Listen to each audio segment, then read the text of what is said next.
Salut à tous et bienvenue de nouveau sur la chaîne. Tu veux trader mais tu ne sais même pas sur quel bouton cliquer. Le MT4, le MT5, le buy, le sell, le stop loss, ça te paraît compliqué, n'est-ce pas? Dans ce module, je vais tout expliquer simplement pour que tu sois capable de passer ton premier trade dès aujourd'hui. Je tiens à m'informer, je pensais utiliser un téléphone pour vous présenter pas à pas comment créer vos comptes sur des plateformes de trading telles que le MT4 et le MT5. C'est quoi une plateforme de trading? Dans des termes simples, on va dire une plateforme de trading, c'est tout simplement l'outil qui te permet d'acheter et vendre sur les marchés financiers. En d'autres termes, on va dire c'est simplement un logiciel qui te permet d'analyser les graphiques, de passer des ordres, de gérer tes positions et de suivre ton compte. Tu peux l'installer sur ton ordinateur, ton téléphone ou l'utiliser en version web. La plus connue dans le monde du Forex, c'est MetaTrader. Sans plateforme, tu ne peux pas trader. Si vous n'avez pas de plateforme, vous ne pouvez pas trader. C'est là que tu vas voir les graphiques. C'est là où tu vas analyser le marché, passer des ordres et gérer ton compte. On a l'exemple du MT4 et du MT5. J'ai ajouté ici le TradingView qu'on va voir par la suite. Personnellement, je fais mes analyses sur le TradingView et je place mes ordres soit sur le MT4 ou le MT5.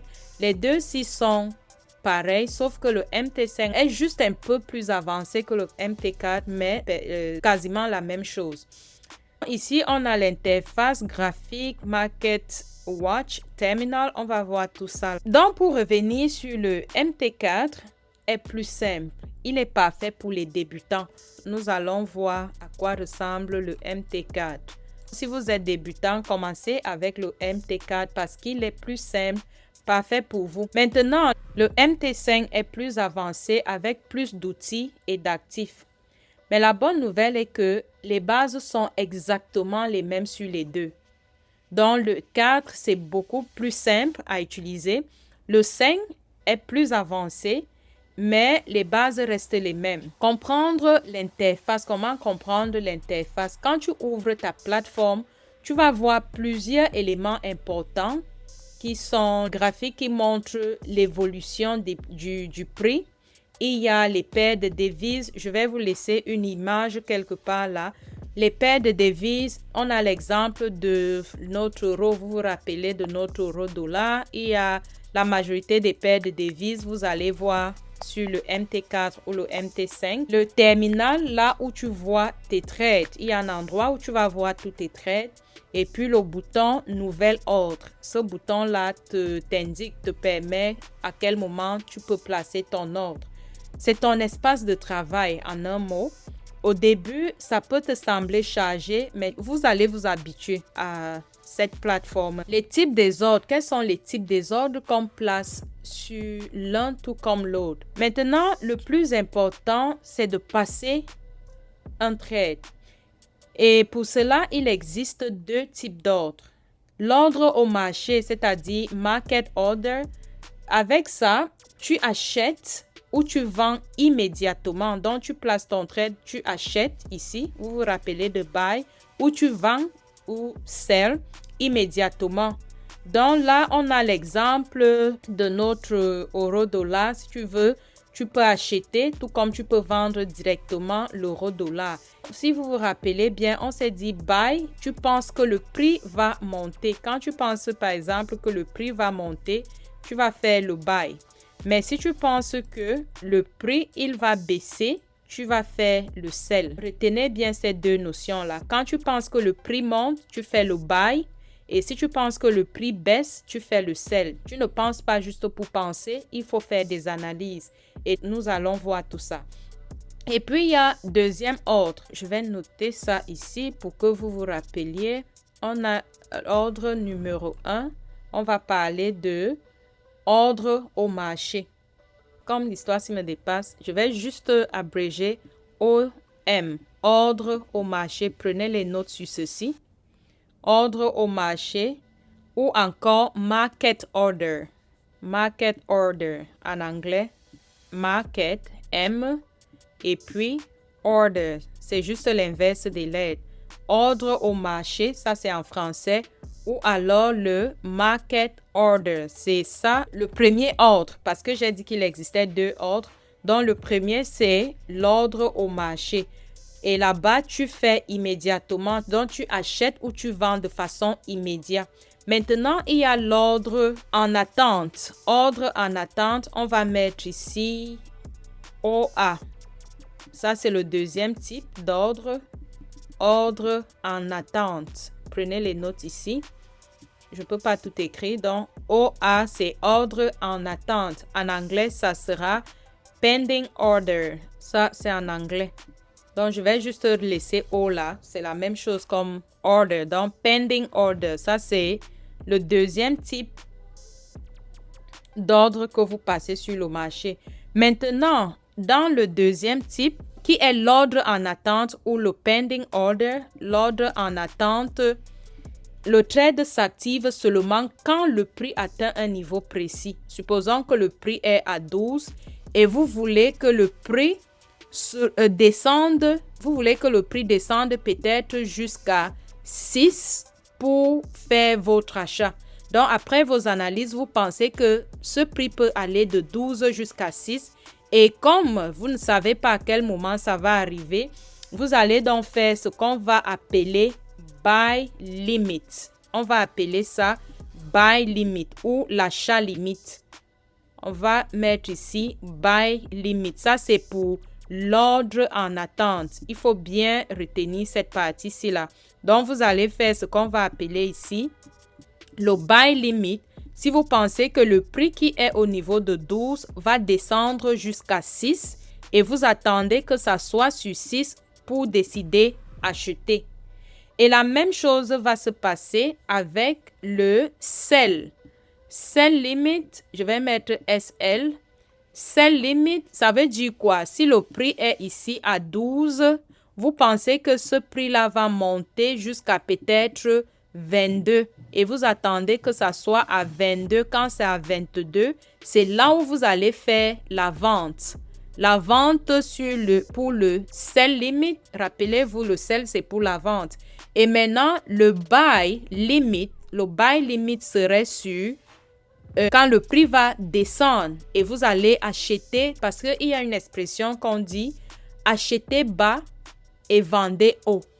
Donc, achetez au bas prix et vendez à un prix élevé. Mis à part le buy limit et le sell limit, nous aurons l'autre qu'on va appeler le buy stop.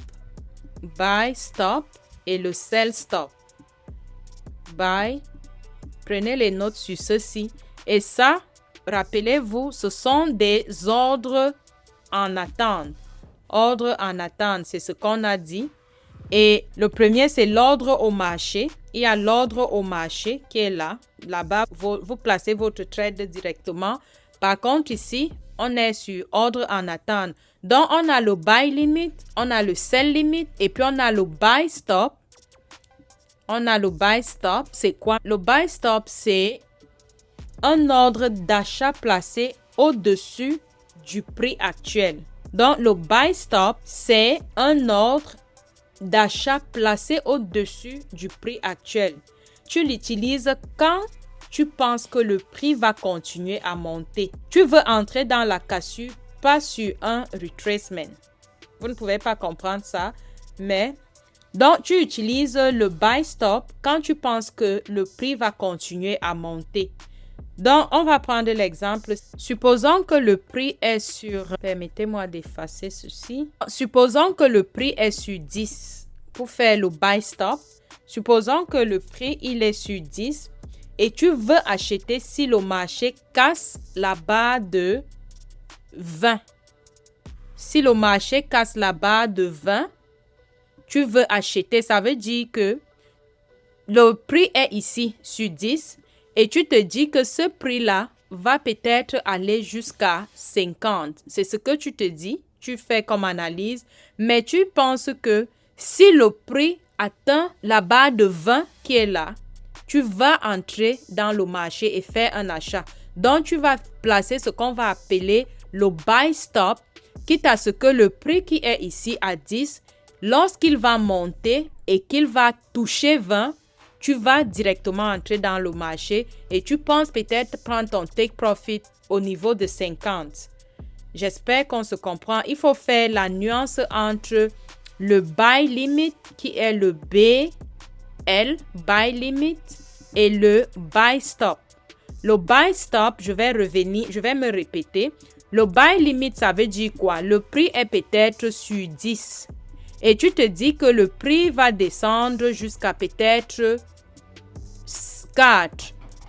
Tu te dis le prix va descendre jusqu'à 4. Et lorsque le prix va descendre jusqu'à 4, tu vas faire l'achat pour continuer à monter et prendre ton profit peut-être à 20. Ça, c'est le buy limit.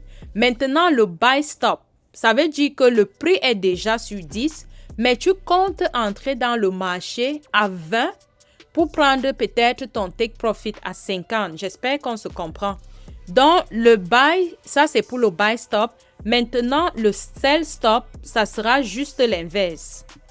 Le sell stop, ce qu'on va faire avec le sell stop, que je vais abréger ici, LS, je pense que c'est comme ça qu'on peut dire ça.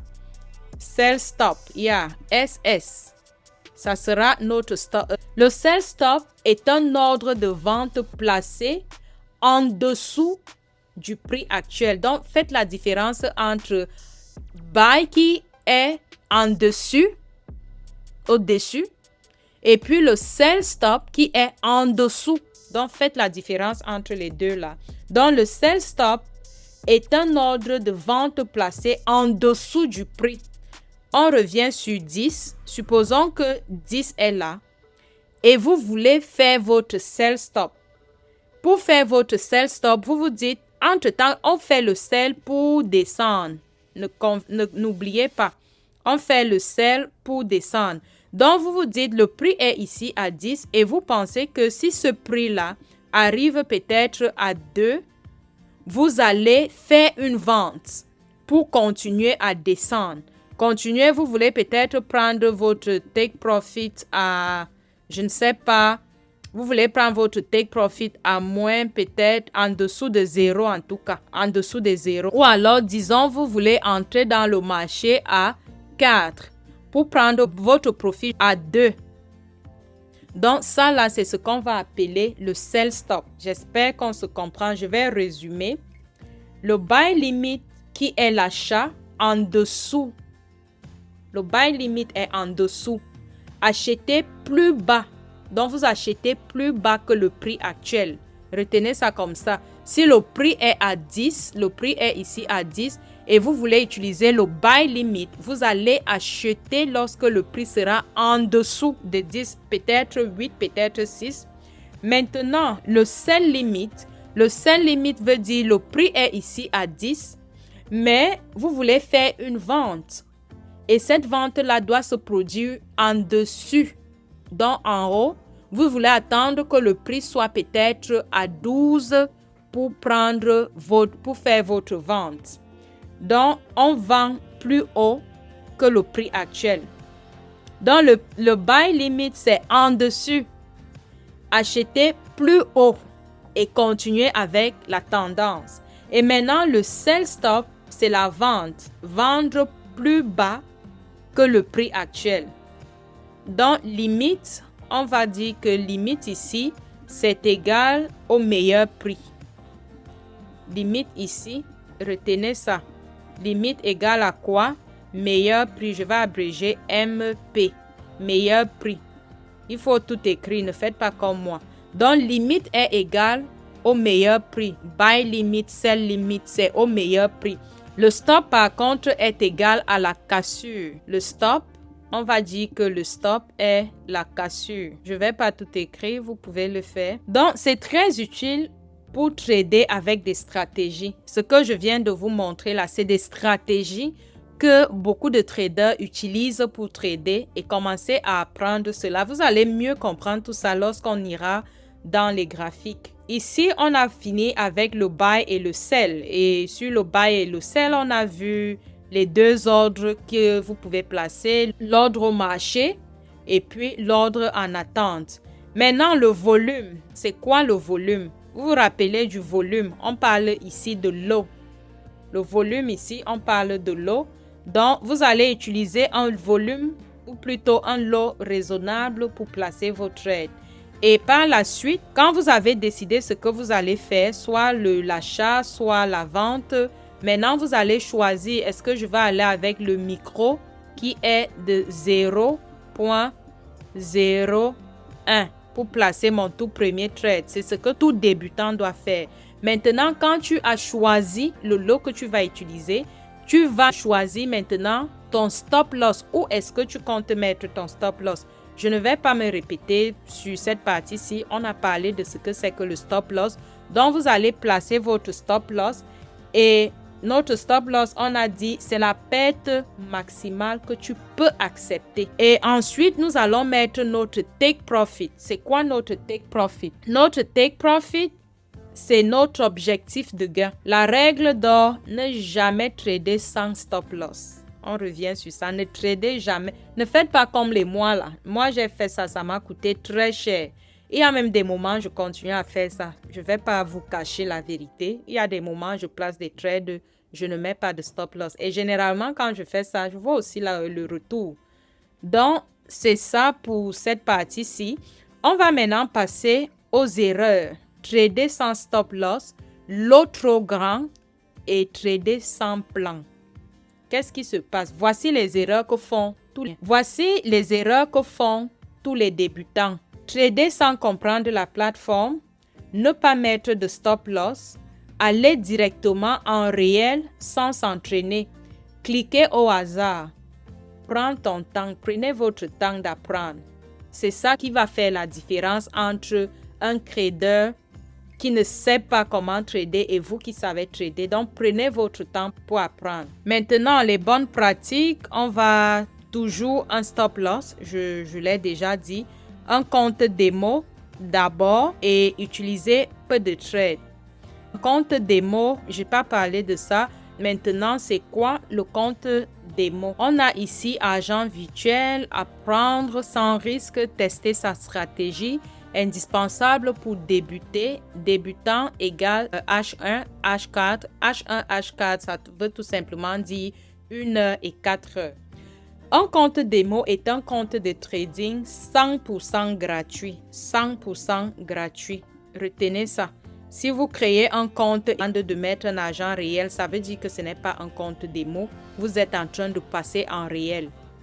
Donc, c'est un compte 100% gratuit et sans risque qui utilise de l'argent virtuel au lieu de ton vrai argent.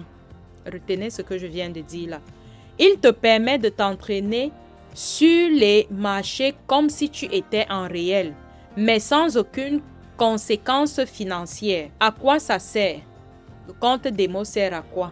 Le compte démo sert à apprendre à utiliser le MT4 que nous avons vu ici ou le MT5. Tout va dépendre de celui que vous allez choisir. Mais pour débutants, je conseille le MT4 d'abord. Le compte démo également te permet de comprendre comment fonctionnent les ordres buy, les ordres sell qu'on a vu tout à l'heure, vous vous rappelez, et puis les stops et les limites, les stops, les buy stop, les sell stop.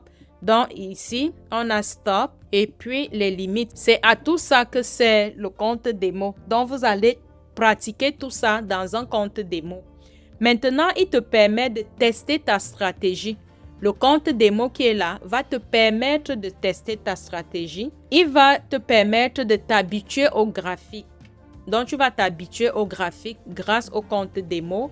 Il va éviter les erreurs. Il va te permettre d'éviter les erreurs de débutant avec ton vrai argent. Et il va te permettre de prendre confiance avant de passer au réel.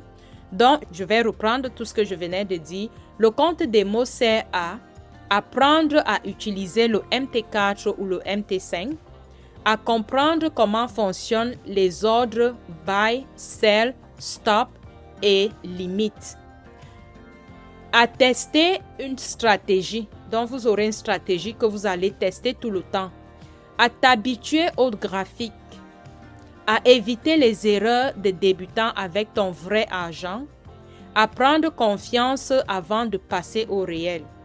C'est l'équivalent d'un simulateur de vol pour les traders. Comment ça fonctionne?